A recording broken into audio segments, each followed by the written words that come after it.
د باباجي مبارک دغه اشعار وایم چې هغې مبارک د ناقي په غره باندې را روان وو، په خپل اس باندې 100 انګریزان مردار شوي وو او د مجاهدین اسلام چې الله والا یو مقام او مرتبه ورکړې ده. لږ سوچ وکړئ چې د چا عمر په دې کې تیر شوی دی چې د حضور د دین دپاره همه وخت توره په لاس او ټوپک په لاس په میدان کې ولاړو، چې د تسبو وخت به شو عابد و زاهد به بل څوک نه و، چې د ټوپک وخت به شو په میدان به لوی مجاهد بل څوک نه و. الله کریم دې د دغې عظیم و هستو په نقش قدم باندې مونږ او تاسو روان کړي او د دې مبارکو دغه شجاعت نه، د دې مبارکو دغه غیرت نه دې الله مونږ ته برخې او حصې نصیب کړي، د دې مبارکو د صداقت نه دې الله مونږ ته برخې او حصې نصیب کړي، دې مبارکو دغه عشق او محبت نه دې الله کریم جل جلاله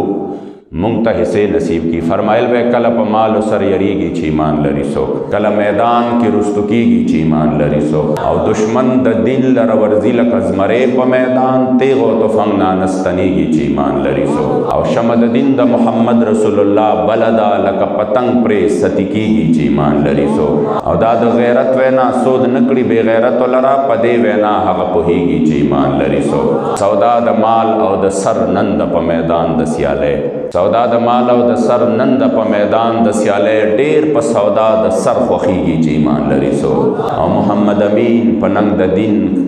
کفن په سر تړلی ور سره هغه روانیږي چې ایمان لري څوک.